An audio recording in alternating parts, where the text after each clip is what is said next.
The notion of leading by serving has been around for quite some time, as evidenced in the quotes and photos you have just viewed. In the 1970s, Robert Greenleaf's book, Servant Leadership, introduced readers to this concept in an organized way. And decades later, James Sipe and Don Frick presented what some call a blueprint for implementation of Greenleaf's ideas. Reading the book, 7 Pillars of Servant Leadership, Practicing Wisdom of Leading by Serving by James Sipe and Don Frick was excellent preparation for our current course.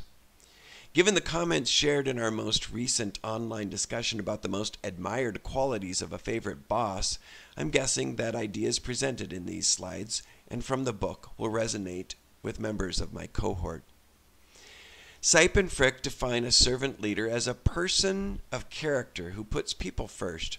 He or she is a skilled communicator, a compassionate collaborator who has foresight, is a system thinker, and leads with moral authority.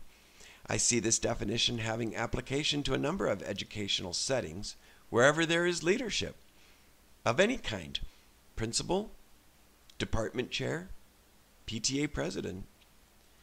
Their book presents the qualities or characteristics of a servant leader in the form of 7 pillars, which are stabilized on a foundation of organizational culture and strategy. This structure then supports an organization's employees, customers, and community. With this graphic, consider again the author's definition. A servant leader is a person of character who puts people first, a skilled communicator, a compassionate collaborator who has foresight, is a systems thinker, and leads with moral authority. Another graphic here helps distinguish between a boss and a leader. Sipe and Frick use many stories and examples to help readers fully understand these characteristics as intentional behaviors and practices. In defining a person of character, the authors suggest that leaders form character during defining moments of truth. The concept of moments of truth comes from the world of marketing and branding, and credit is given to Jan Carlzon, the former president of Scandinavian Airlines. Carlzon suggests that his company was created in the minds of customers 50 million times a year, 15 seconds at a time, during moments of truth, whenever a customer encountered a ticket agent, a flight attendant, a baggage handler, any frontline employee. A positive moment of truth will likely result in a purchase, a satisfied customer, repeat business. A negative moment of truth will likely create dissatisfied customers, a bad reputation, or a lost opportunity to gain a customer. This concept is of great interest to me since it relates to the work I do each day as our district's public information officer. It's a concept which challenges me each time I'm called upon to serve as the district's spokesperson. Sipe and Frick tell me that the moment of truth resulting from positive contacts with district leaders will increase credibility, increase trust, and loyalty, and so forth. However, just one negative moment of truth associated with the leader's decision-making, behavior, or action can damage credibility, reduce trust, and can compromise the leader's effectiveness. This challenges me each time I open my mouth as the district's spokesperson. Another point of interest was the servant leader understanding how to organize individuals into teams, teams into communities, communities into culture, so that they all contribute meaningfully to the success of the whole organization. This is hard work, and it isn't accomplished quickly or easily. It takes years and years of practice and requires a lot of prerequisites, the most important being a shared vision and belief that the shared vision can be reached, and the establishment of a collaborative culture for all participants. So in order to find success, a leader must develop a collaborative culture.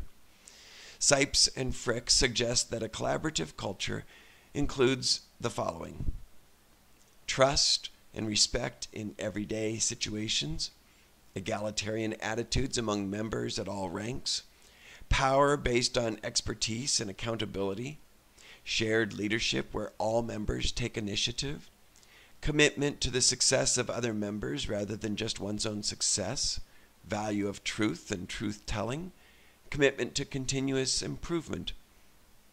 Another concept which I know but sometimes find challenging is skill in staying silent.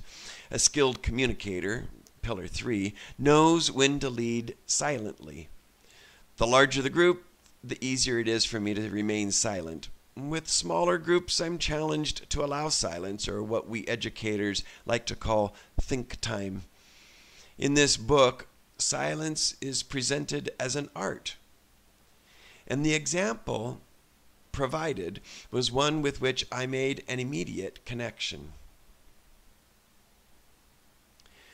The renowned Austrian classical pianist Arthur Schnabel said, "The notes I handle no better than many pianists, but the pauses between the notes, that is where the art resides."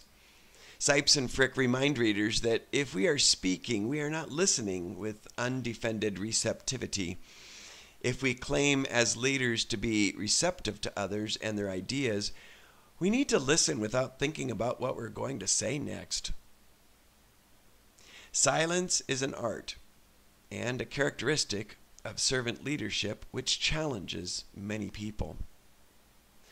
Another concept I was challenged by was in teaching on the 5th pillar, has foresight. Authors presented the research in support of feelings one can have about a decision, which are sometimes explained as a gut feeling or an unexplained sense of what to do. I don't want to restate this, so let me read it directly from the book. Recent research reveals that the brain includes more than the complex neuron systems in the head and spinal cord. An independent second brain called the enteric nervous system resides at the intestines and contains more neurons than the spinal column. A third brain in the heart develops in the fetus even before the structures in the head. It contains over 40,000 neurons, more than some key areas of the cranium's brain. The heart is 5,000 times more electromagnetically powerful than the brain. It has the capacity to communicate with and exert control over the brain, and it can remember. All I can say is that this challenges me. I do recommend this book to others. I believe its content validates many of the comments being made in our group discussions. Qualities of favorite bosses recently listed by colleagues are named and identified as important characteristics for servant leadership. While we may not rise to have the same status or impact as those featured in the opening slides, I believe that most people enter the field of education with the intent of helping people.